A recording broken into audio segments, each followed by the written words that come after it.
America politics లో ప్రకంపనలు రేపుతున్న చార్లీ కర్క్ మర్డర్.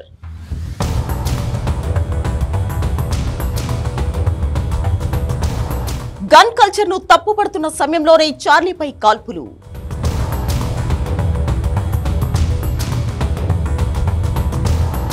అమెరికాలో పెచ్చుమిరుతున్న గన్ కల్చర్ కు ట్రంపే కారణమా?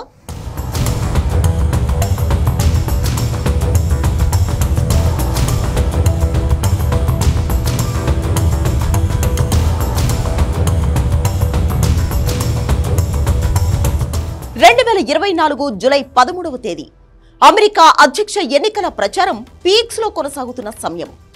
పెన్సిల్వేనియాలో బట్లర్ సిటీలో డొనాల్డ్ ట్రంప్ ప్రసంగిస్తున్నారు. సడన్ గా ఓ బుల్లెట్ ట్రంప్ టార్గెట్ గా దూసుకొచ్చింది. ట్రంప్ చెవిని రాసుకుంటూ వెళ్లిపోయింది. ఒక్కసారిగా షాక్ అయిన ట్రంప్ అక్కడి నుంచి వెళ్లిపోయాడు. నాడు ఏమాత్రం తేడా వచ్చినా ట్రంప్ ఉండేవాడు కాదు. సింపుల్ గా చెప్పాలంటే నాడు లక్ డొనాల్డ్ ట్రంప్ వెంట నిలిచింది. అమెరికాలో ఇప్పుడు కూడా అలాంటి ఘటనే జరిగింది. అది కూడా ట్రంప్ కు అత్యంత సన్నిహితుడు లక్ష్యంగా గన్ ఫైరింగ్ జరిగింది. కానీ ఈసారి లక్ అతని వెంట నిలవలేదు.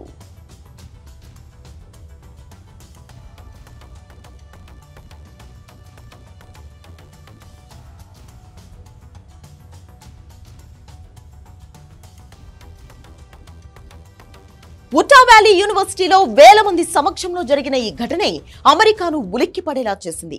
కార్యక్రమంలో చార్లీ కర్క్ మాట్లాడుతుండగా ఓ దుండగుడు తుపాకీతో కాల్పులకు దిగాడు. దీంతో తీవ్ర గాయాలైన చార్లీని ఆసుపత్రికి తరలించగా చికిత్స పొందుతూ చనిపోయారు.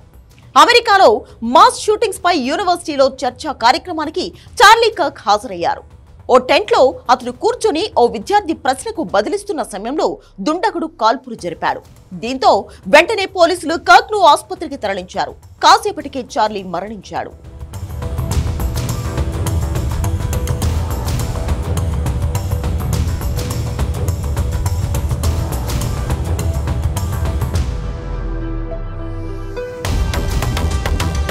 మరోవైపు ట్రంప్ సన్నిహితుడు చార్లీ కర్క్ హత్య పక్కా ప్లాన్ ప్రకారమే జరిగిందని అక్కడి పరిస్థితులు చెబుతున్నాయి. ఉటా వ్యాలీ యూనివర్సిటీలోని వేదిక నుంచి దాదాపు 150 మీటర్ల దూరంలోని బిల్డింగ్ పై నక్కిన హంతకుడు రైఫిల్ తో గురిపెట్టి కాల్చినట్లు సీసీ కెమెరా వీడియోలు బయటకు వచ్చాయి. ఈ విషయాన్ని Utah department of public safety ధృవీకరించింది.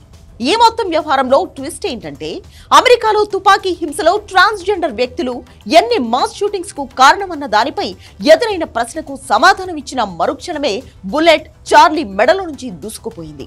దీంతో మరోసారి అమెరికాలోని గన్ కల్చర్ తీవ్ర చర్చనీయాంశమైంది. అమెరికాలో అమాయకుల మరణాలతో పాటు చార్లీ కర్క్ మర్డర్ కు ట్రంపే కారణమనే విమర్శలు మొదలయ్యాయి. అందుకు కారణం గన్ కల్చర్ పై ట్రంప్ తీరే. I'm very strongly an advocate of that. I think you need that. I think that if you ever tried to get rid of it, you wouldn't be able to do it. You wouldn't be able to take away the guns because people need that for security. They need it for entertainment and for sport and other things. But అధ్యక్ష ఎన్నికల సమయంలో పాఠశాలల్లో కాల్పులను ఎలా నివారిస్తారన్న ప్రశ్నకు Trump ఇచ్చిన answer ఇది. అమెరికన్ల భద్రతతో పాటు వినోదం కోసం, క్రీడల కోసం తుపాకీలు కావాల్సిందే అన్నారు.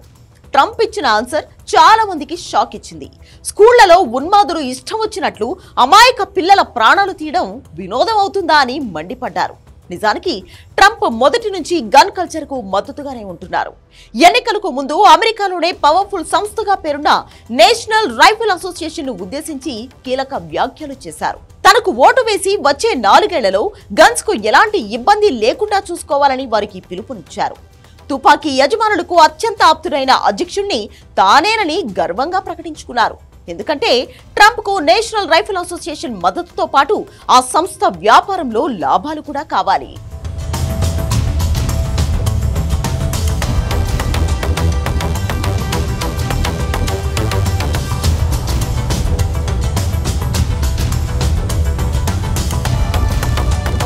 వాస్తవం ఏంటంటే అమెరికాలో ఏ పౌరుడి చేతిలో గన్ ఉన్నా అది పిచ్చోడి చేతిలో రాయిలెక్కే. అయితే గన్తో సూసైడ్ చేసుకోవడం, లేకపోతే అదే గన్తో ఇతరుల ప్రాణాలను బలి తీసుకోవడం అక్కడ మోస్ట్ కామన్ థింగ్. ప్రపంచంలో అభివృద్ధి చెందిన ఏ దేశంలోనూ లేనంత తుపాకీ హింస అమెరికాలోనే ఉందని నివేదికలు చెబుతున్నాయి. ప్రతిరోజు 110 మంది ఈ గన్ కల్చర్ కు బలైపోతున్నారు. ఇందులో హత్యలతో పాటు ఆత్మహత్యలు కూడా ఉన్నాయి. ఏడాదికి సగటున 40,620 మంది ప్రజలు ఈ గన్ కల్చర్ కు మరణిస్తున్నారని నివేదికలు చెబుతున్నాయి.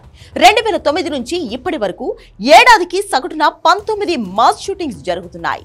ఈ కాల్పుల్లో ప్రతి ఘటనకు 4 చొప్పున బలైపోతున్నట్లు గణాంకాలు స్పష్టం చేస్తున్నాయి. గతేడాది ఏకంగా 499 కాల్పుల ఘటనలు చోటు చేసుకున్నాయి.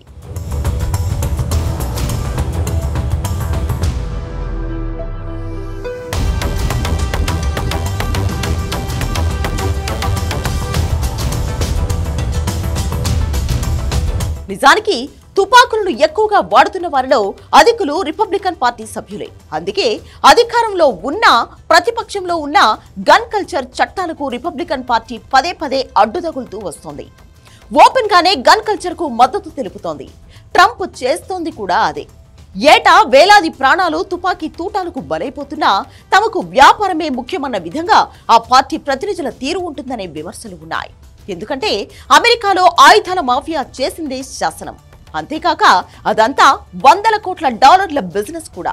అందుకే అమెరికాను గన్ కల్చర్ వల్చర్లా పీక్కు తింటోంది.